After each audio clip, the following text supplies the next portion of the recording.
Hello दोस्तों, नमस्कार। SM किसी चैनल में मैं आप सब लोगों का दिल से बहुत बहुत स्वागत करता हूं। सो दोस्तों, इस वीडियो में हम लोग ज़्यादा नहीं, सिर्फ 3 से 4 ही शेयर्स को हम लोग कवर करेंगे, जिनसे जुड़ी हुई कुछ इंपॉर्टेंट खबरें आप लोगों को पता होनी चाहिए, प्लस आपके कुछ डाउट्स भी है, उसको भी हम कवर करने की कोशिश करेंगे। तो चलिए स्टार्ट कर लेते हैं सबसे पहले नज़ारा टेक के साथ। यस, नज़ारा टेक की अगर हम लोग बात करें तो एक छोटी कंपनी है, स्मॉल कैप टाइप की कंपनी है। एंड आपको पता ही है ये कौन से बिजनेस में एंगेज्ड है। तो यस, ऑनलाइन गेमिंग, इस बिजनेस में ये कंपनी हम लोग को काम करते हुए देखने को मिल जाती है। शुरुआत एकदम काफ़ी कमाल की थी, फिर उसके बाद ऐसे ऐसे सरकार के अलग अलग रेस्ट्रिक्शंस आ गए, जिसके चलते बहुत सारे पॉपुलर गेम्स हम लोग को बंद होते हुए देखने को मिल गए।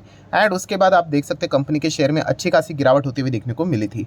फिर उसके बाद जो जीएसटी वाला बहुत बड़ा ड्रामा हुआ था, बट नज़ारा टेक को उसमें कोई ज़्यादा तकलीफ हुई नहीं। सिर्फ 3-4 करोड़ के आसपास ही उनको जीएसटी यहाँ पे देना पड़ा। और नोटिस की बात करें तो ठीक है, डेल्टा कॉप की तो बैंड ही बजा दी। सो उसके बाद अगर देखा गया तो कंपनी ने थोड़ा बहुत यहाँ पे रिकवरी किया है। एंड उसके बाद अगर कोई बहुत बड़ी ब्रेकिंग न्यूज़ बनी थी तो वो यही बनी थी कि ज़ीरोधा के निखिल कामत, आपको पता ही है, तो उन्होंने नज़ारा टेक में 100 करोड़ के आसपास का इन्वेस्टमेंट यहाँ पे किया है। सो उसके बाद अगर देखा गया तो आज के दिन नज़ारा टेक थोड़ा बहुत 6-6.5% भागते हुए देखने को यहाँ पे मिला है। सो उसके पीछे का रीज़न क्या है, तो देखा गया तो नज़ारा टेक ऑनलाइन गेमिंग में यहाँ पे काम कर रहा है। एंड ऑनलाइन गेमिंग में अगर देखा गया तो प्रॉपरली काम करने वाले भी है। एंड आपको पता ही है, बदमाशी के चलते भी बिजनेस करने वाले बहुत सारे कंपनीज देखने को मिल जाते हैं। एंड ऑनलाइन गेमिंग जिस हिसाब से हम लोग को बढ़ती हुई देखने को यहाँ पे मिल रहा है, ठीक है, तो इसके लिए यहाँ पे अभी सरकार क्या करने वाली है। यस, सरकार अभी यहाँ पे पॉलिसी फ्रेम करते हुए देखने को यहाँ पे मिलने वाली है। ठीक है, क्योंकि देखा गया तो इसमें बहुत ज़्यादा रिस्क है। ठीक है, बच्चे खास करके बहुत ज़्यादा एडिक्ट यहाँ पे हो जाते हैं। ठीक है, अभी जो लोग कमाता है वो पैसा उड़ाता है, उनकी बात अलग है, बट जो बच्चे यहाँ पे रहते हैं, आप सभी लोगों को पता ही है, ऑनलाइन गेमिंग के चलते उनकी तो कोई कमाई तो होती नहीं है।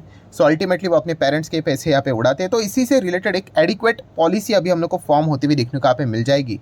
ठीक है, एंड इसी चीज़ के चलते अभी नज़ारा टेक तो देखा गया तो ये कंपनी तो लिस्टेड है, बहुत लंबा प्रोसेस रहेगा इनका, बहुत बड़ा बनने का इनका प्लान यहाँ पे रहेगा। तो डेफिनेटली जो कंपनियाँ यहाँ पे प्रॉपरली चीज़ों को फॉलो नहीं करती है, इन पॉलिसी के चलते उन कंपनी से रिलेटेड हम लोग को बहुत सारे रिस्ट्रिक्शंस देखने को मिल जाएंगे। सो नज़ारा टेक जैसी कंपनी जो लीगली यहाँ पे सही ढंग से काम करती है, उनको तो यहाँ पे इसका बेनिफिट अच्छा खासा ज़रूर मिलेगा। एंड इसी चीज़ के चलते 6 से 6.5% की तेज़ी नज़ारा टेक में हम लोग को फिलहाल तो देखने को मिल रहा है। और ये तेज़ी इसीलिए क्योंकि ये उम्मीद की जा रही है कि जो नई पॉलिसी यहाँ पे ड्राफ्ट होगी, फॉर्म यहाँ पे होगी, नज़ारा टेक को इसमें देखा गया तो कोई ज़्यादा आपत्ति होनी नहीं चाहिए करके। हाँ, अभी इसमें अगर कोई सरकार ट्विस्ट वाला पॉइंट अगर डाल देती है एंड अगर नज़ारा टेक के रेवेन्यू में अगर उसका इम्पैक्ट आ जाता है तो फिर वह बाद में हम लोग को चार्ट पैटर्न में नज़र आ ही जाएगा। सो नज़ारा टेक भी अगर देखा गया तो ये फ्यूचर ओरिएंटेड बिजनेस है। मैंने एक बीच में वीडियो भी बनाया था, आपको याद होगा, 10 फ्यूचर ओरिएंटेड बिजनेस। उसमें अगर देखा गया तो सबसे ज़्यादा डेंजरस फ्यूचर ओरिएंटेड बिजनेस अगर कोई होगा तो ये नज़ारा टेक का ही है, ऑनलाइन गेमिंग वाला। हालांकि ऑनलाइन गेमिंग आपको पता ही है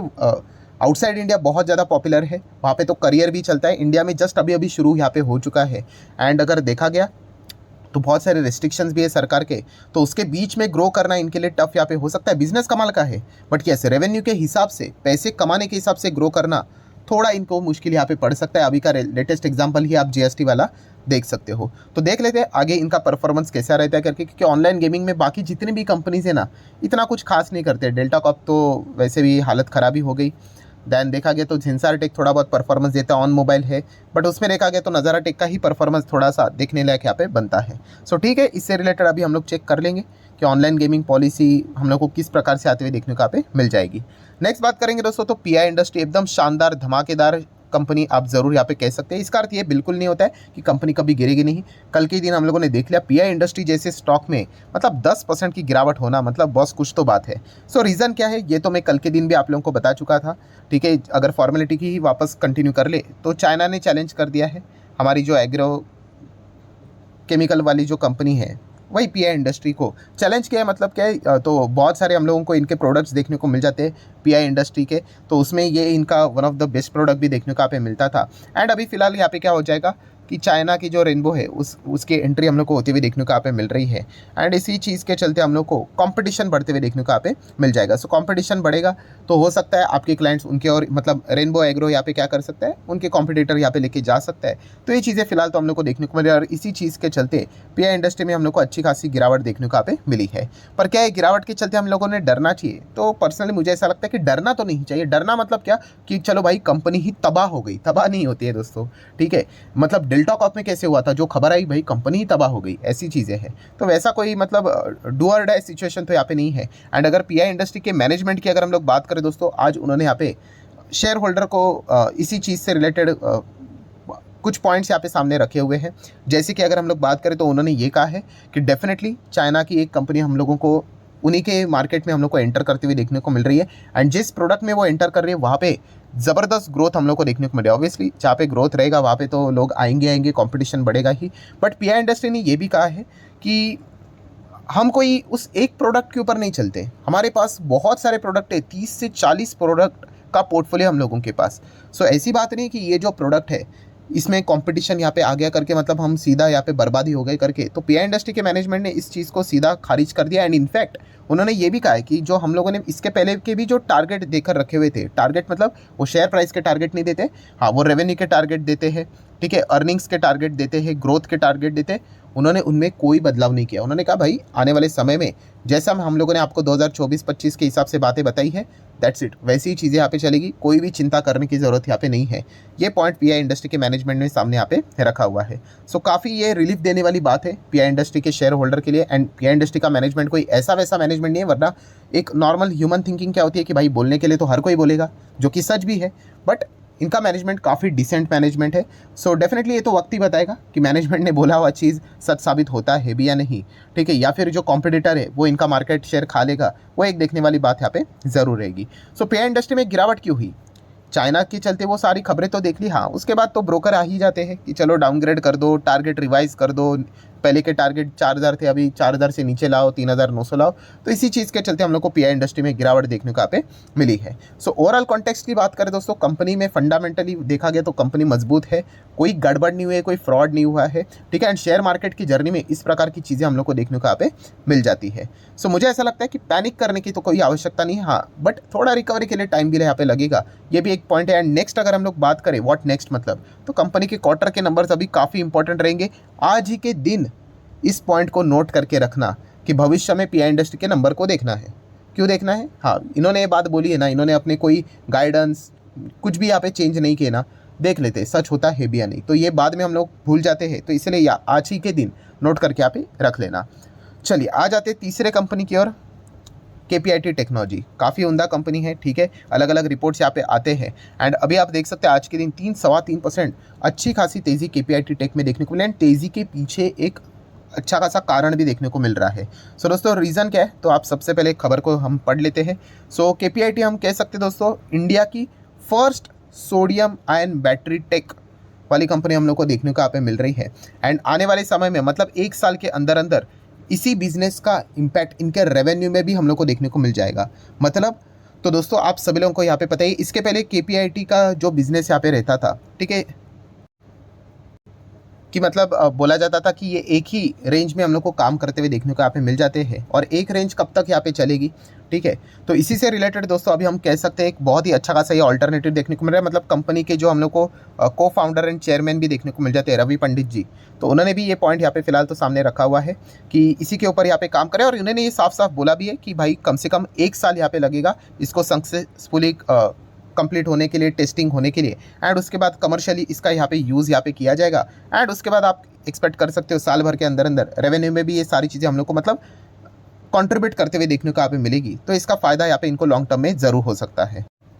देन अगर हम लोग रवि पंडित जी की एक बात करें तो उन्होंने ये भी साफ साफ यहाँ पे हाईलाइट करके यहाँ पे अपने शेयर होल्डर को बताया है कि इवन दो हम लोग यहाँ पे बैटरी टेक्नोलॉजी में इंटर यहाँ पे कर रहे हैं, बट स्टिल हमारा जो मेजर रेवेन्यू का जो सोर्स यहाँ पे रहेगा, हमारा जो प्राइमरी बिजनेस यहाँ पे रहेगा, कोर बिजनेस यहाँ पे रहेगा, यस वो जो हम सॉफ्टवेयर बेस्ड सॉल्यूशन प्रोवाइड यहाँ पे करते हैं ऑटोमोटिव इंडस्ट्री में, दैट्स इट, वही यहाँ पे रहने वाला है। बट यस उसी के बगल में अभी ये भी हम लोगों को एक बिजनेस यहाँ पे स्टार्ट होते हुए देखने को मिलेगा। मतलब एक डाइवर्सिफाई अप्रोच हम लोग यहाँ पे लेकर चलना चाहेंगे, ये एक पॉइंट उन्होंने बताया। बिकॉज आप सभी लोगों को पता है ये जो बैटरी टेक्नोलॉजी देखने को मिल जाती है एक इमर्जिंग मार्केट है, तो वहाँ पे भी हम लोग हमारी किस्मत यहाँ पे आजमाना चाहते हैं, ये एक पॉइंट उन्होंने यहाँ पे बोल के रखा हुआ है। मतलब दोस्तों ये कमाल की बात क्या है पता है आपको, जैसे मैंने कहा कि ये जो रिपोर्ट्स यहाँ पे निकले थे, सबसे पहली वाली रिपोर्ट निकली थी, आपको पता है कि भाई KPIT 40-50% गिरेगा, ठीक है। क्यों निकली थी? उसके पीछे का रीज़न ही यही बोला था कि भाई ये एक ही मतलब वर्टिकल में यहाँ पे चलते करके, कौन सा वाला वर्टिकल जो अभी यहाँ पे KPIT टेक वाले किधर गए, आपको दिखाना चाहूँगा। ये देखिए, ऑटोमोटिव इंडस्ट्री में सॉफ्टवेयर बेस्ड सॉल्यूशन प्रोवाइड करते हैं, दैट्स इट। ये एक ही रेंज में काम करते हैं। सो कभी तो जाके ये चीज़ें रुक जाएगी, प्लस कंपटीशन यहाँ पे बढ़ जाएगा। सो एक टाइम के बाद ये ओवर वैल्यूड हो जाएगा और स्टॉक नीचे आएगा, और साइड में इनका कोई दूसरा बिजनेस नहीं है। तो चलिए, केपीआईटी टेक ने यहाँ पे बोल दिया हम लोग डाइवर्सिफाइड अप्रोच लेकर यहाँ पे चल रहे, एंड साइड में भी हम लोग को दूसरा बिजनेस देखने को यहाँ पे मिल जाएगा। सो एक कमाल की बात हम लोग को फिलहाल तो देखने को यहाँ पे मिल रही है। और दोस्तों, जिस सेगमेंट में अभी केपीआईटी काम कर रही है वो हमारे भारत देश में पहली कंपनी यहाँ पे बन चुकी है, एंड दुनिया में अगर हम लोग यहाँ पे बात करें सोडियम आयन बैटरी के हिसाब से, ठीक है, टेक्नोलॉजी सॉल्यूशंस प्रोवाइड करने वाली दुनिया में 4th नंबर की एक कंपनी यहाँ पे बन चुकी है। सो हम कह सकते हैं कि काफ़ी हम लोग को अभी धीमे धीमे करके स्कोप इस सेगमेंट में भी देखने को यहाँ पे मिल जाएगा, एंड इसमें भी अगर केपीआईटी टेक बहुत अच्छा करता है तो यहाँ से जर्नी और भी हम लोग को आगे जाते हुए देखने को यहाँ पे मिल सकती है। नेक्स्ट अगर हम लोग बात करेंगे आज के दिन का सितारा तानला प्लेटफॉर्म, इसके पहले भी मैं आपको बता चुका हूँ कि कंपनी अच्छी है। देखिए, अच्छा होने का मतलब ये नहीं कि गिरेगा नहीं करके, जो कंपनी रॉकेट की तरह भागती है वो गिरावट भी वैसे ही यहाँ पे दिखाएगी। आज भी बता रहा हूँ कि कंपनी बहुत ही अच्छी है करके, मेरा कोई ये रिकमेंडेशन है, मैं बहुत बार आप लोगों को ये भी कह चुका हूँ, मैं फंडामेंटल्स के हिसाब से बात यहाँ पे करता हूँ। हाँ, कंपनी छोटी है, तभी स्मॉल कैप थी, अभी भी मिड कैप है, तो वॉलेटिलिटी तो भाई यहाँ पे रहेगी ही रहेगी। एनीवेज, आज के दिन तेज़ी के पीछे का रीज़न क्या है, तो दो अलग अलग रीजन हम लोग को देखने को मिल जाते हैं, बट मेजर रीज़न यही है दोस्तों कि इनका जो नया प्लेटफॉर्म है वो पूरी तरीके से हम लोग को रेडी होते हुए देखने को यहाँ पे मिल रहा है।